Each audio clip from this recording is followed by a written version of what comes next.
Christmas, race fans, and my gift to you, we are only 39 days from cars on the racetrack at the Clash at Bowman Gray to open up the 2026 season. Tonight, we're going to look back at some of the big moments from the 2025 season. Kyle Larson crowned your NASCAR champion this past year. One of the cool things about doing the Backstretch podcast is I get a chance to talk to pretty much every guy in the garage, get to pick their brains, find out how they feel about motors, about tires, about testing, about sim. It's really, really fun and really cool. So right now I'm going to share some of my favorite conversations with drivers about the mechanics of racing.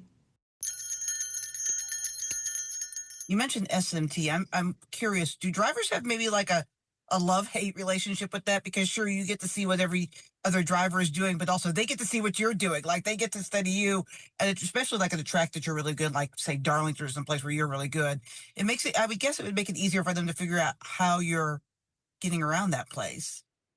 Yeah, to be honest, I'm not really sure that any driver likes it. I don't, I don't know. It's kind of confusing to me. I think it definitely hurts the racing. You're able to kind of see what everybody's doing and then copy that. So everybody's kind of ends up driving the same.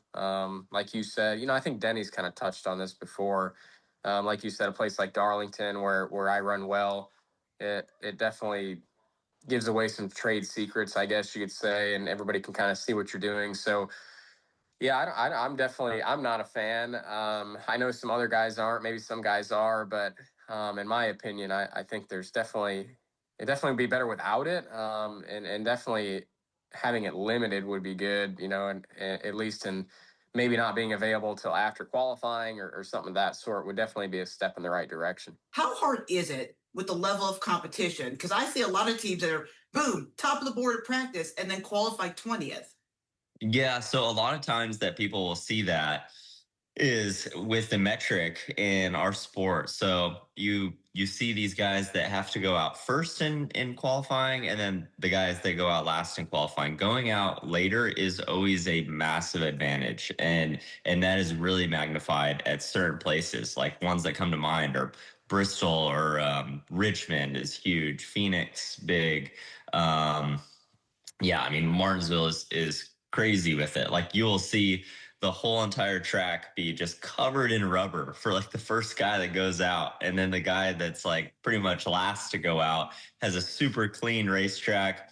And people think rubber is grip. Well, I guess kind of, but how it works for us is when the track is just covered in rubber, there's no grip for us, and you're just sliding. 2/3 of you guys say, we have the speed, we just don't have the finishes. So how much of that is just a product of this car and things like track position and pit strategy being as much of the equation as just raw speed?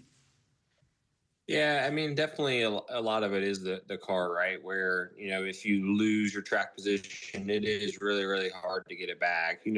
For us, I feel like, there's only a couple cars in the field that have like superior speed, right? And it's normally the Hendrick cars and the Joe Gibbs cars. And, Penske normally has one or two in there too. And, so I feel like we're a little bit different even than a majority of the field because everybody, to a certain extent does have speed, but our cars typically can get through the field a little bit easier. And that's the thing I would say is a little bit more frustrating for us is we feel like we should be able to lose our track position at times and still drive back through there, between me making mistakes. And, we've had a lot of mistakes on pit road this year with penalties and just, bad pit stops and things like that. It's really kind of affected a lot of our finishes. So yeah, for us, we know we can clean a lot of things up and be way better. How do you find qualifying speed when you only have 20 minutes or like at the super speedway, no time in practice to get adjusted? How do you improve that qualifying?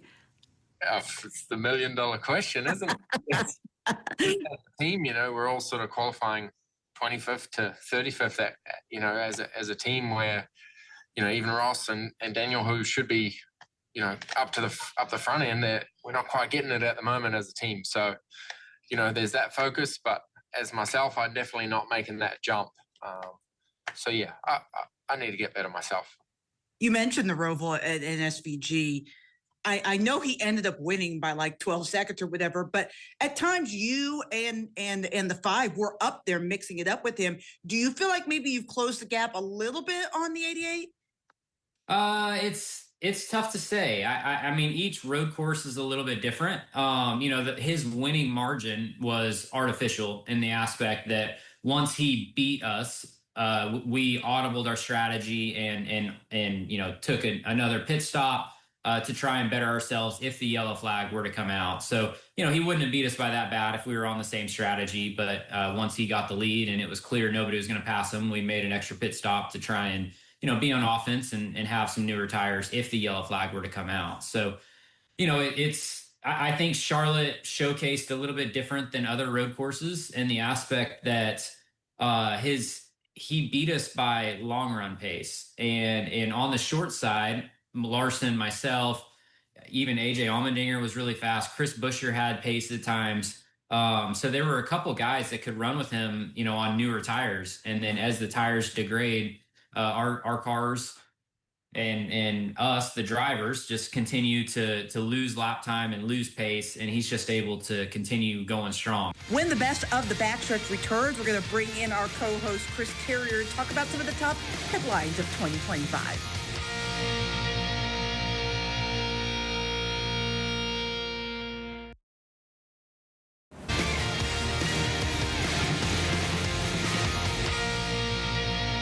So I'm very blessed to have a great co-host on the Backstretch podcast in Chris Carrier. He is currently the crew chief for Henderson Motorsports based down the road from where I am in Bristol in Abingdon, Virginia. But he's been in the garage almost as long as I've been alive. He's been around greats like Harry Gant and Morgan Shepherd. He's been the crew chief for Kevin Harvick and Clint Boyer.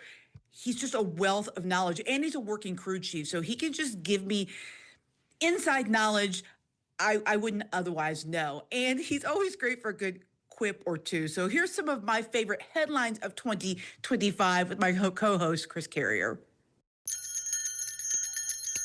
The owners are never going to do that because they need the money. That's Three-fourths of those kids are in the truck or in the car or whatever because of the money they bring anyway. Well, and that's probably the very reason with the 8 car. It's Heather, I've said it before. I'll say it again. NASCAR needs to sit them out. When it comes to this, and they're obviously driving in a manner that is not pure competition or pure trying to route race everybody else, but intentionally wrecking and tearing up other people's equipment. There were people behind that wreck whose equipment got tore up that had run a good race all day long and kept their nose clean. I say sit them out. You can't race. Next 2 races, don't come because we're not letting you in. And you can go tell your owner and your sponsor why. But here's the thing. Joey Logano's communication was on the team radio. Yep. And no other sport we didn't get to listen to the huddles in the dugout when Chipper Jones was playing for the Braves. You're telling me that he never got mad at the teammate for making a mistake? We've heard just because those channels are free and available doesn't mean that every conversation is meant for everyone. And that's my problem with this whole thing. I mean, Chipper is entitled to his opinion. But this is team communication during the race, in the heat of the moment.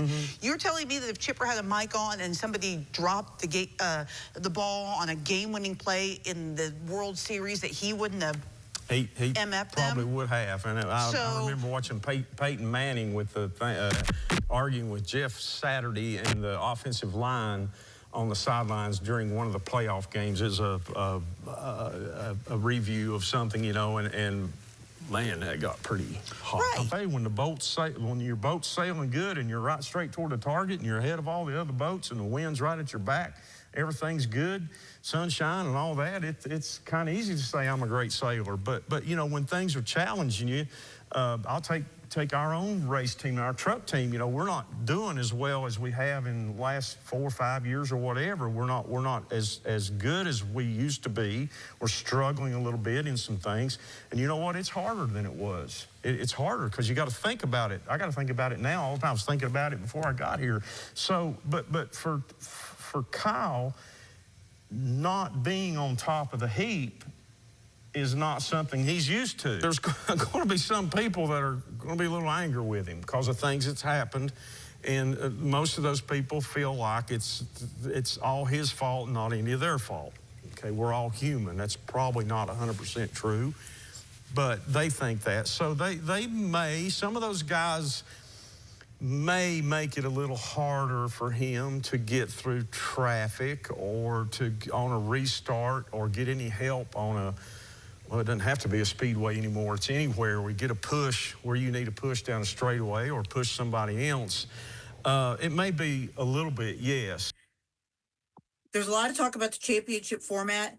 We've decided we're taking the championship race on the road, but does there need to be a look at the championship format? I mean, I personally feel like no. I don't want to see races wrapped up by the time we get to, Phoenix, if it's the second race in the championship. And I'm old enough to remember when that happened, right? When races were wrapped up 2 or 3 weeks before the season is over. But is there any tweak that you would make to the championship if you were in charge? I don't. Sometimes I look at I wish there was a way that it wouldn't come down to 4 guys and just having one race. And I guess the reason of this is you come away a lot of times thinking that guy wasn't the best all year. Wasn't even close. I know you love Dover, but the thing I love Dover. The thing for Dover for the All-Star race for me is that, first of all, it feels like it got it because somebody had to lose a points race and they were the odd man out. So that kind of feels Also, I'm not crazy about the idea of the All-Star race being in the daytime because Dover doesn't have lights. So, this is a good point. It just is going to feel a little less glamorous in the daytime. This weekend at Bristol, you texted me when the race started because the tires pulled the old rope-a-dope on us this week. They were fine in practice. Yep. And then as soon as the green flag dropped, like I hadn't even gotten settled into my seat in the media center, all heck broke loose. I think we've kind of decided that temperatures have to do a lot with the fall off when it comes to tires at Bristol, but what did you see when it came to the tires? Well, I think a lot of people, the spectators, and a lot of the people even in the sport, the drivers, not all of them, but some of the drivers, maybe the majority of the drivers, kind of liked it. Of course, everything on this podcast is not always serious. When we come back on the best of the backstretch, we'll have some of my favorite candid moments with drivers.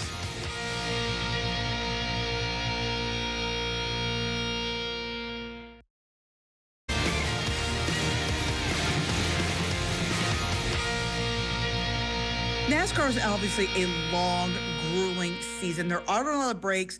There isn't a lot of time to have quote unquote fun. But of course, these are young guys. They always have fun. One of my favorite parts of doing this podcast is I get to ask the drivers things that are not necessarily connected to what they do on the racetrack. Here are some of my favorite candid moments for the drivers. First of all, Christopher, thank you for joining us today. Appreciate your time. My favorite reporter, Heather. My favorite reporter. Well, usually when we meet, it's in Victory Lane. That's why you're my favorite. Addicted to the Tubi channel, the old NASCAR, where they show all the old races. And they were showing a Atlanta race from around 2004, 5, somewhere in there. And there's little John Hunter Nemechek in his fire suit in the pits watching his dad race. And it made me wonder, what was it like for you growing up in this environment around this sport?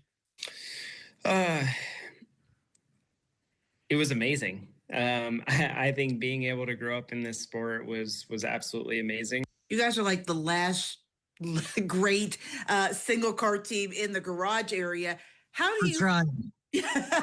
I wanted to ask you about your car collection. Like, you're a car dude, right? Yeah, I love cars. Okay, I'm a car person. My dad actually worked for Ford when I was a kid growing up. So, do you have a favorite car in your collection? I like driving very unique things. My favorite car is I have a 1924 Ford Model T, which you should love. I do love. But I love it because it's for a few reasons, right? It is the car that really put Ford on the map, right? But also, I like seeing, it's over 100 years old now. I like seeing how far vehicles have come. There's one thing you wanted fans to know about you, that you wanted fans to know about you, besides Ty Gibbs the racer. What would you want them to know?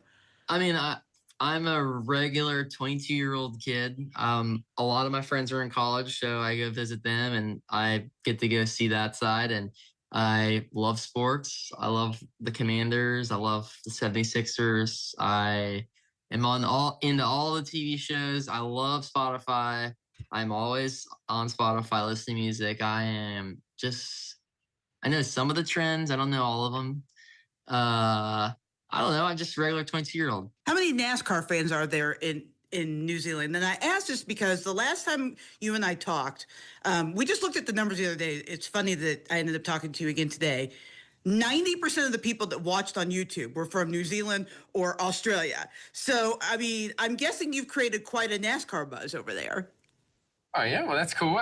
I seem to have people, following and messaging every week, which is awesome. Following how I go, and it's normally Monday morning or Monday lunchtime. The race is there, depending on what time we race here. But yeah, it's been unreal, the support. From a fan's hat, I consider myself a fan of the sport. I care about the sports. Been around it my whole life. I want it to be successful, and I want it to be well received by our fans too, and me being one of them. So, I certainly see all the sides. I see all the arguments, and I hear people out when they talk about these things to me. And I want to mention, what a cool painting behind you. Oh, yeah. That is awesome. I forget the artist, but I think he was out of Atlanta, and that was a gift. And yeah, I knew that had to go dead center of my office. I mean, how big is it going to be for you to go home and race in front of your home crowd?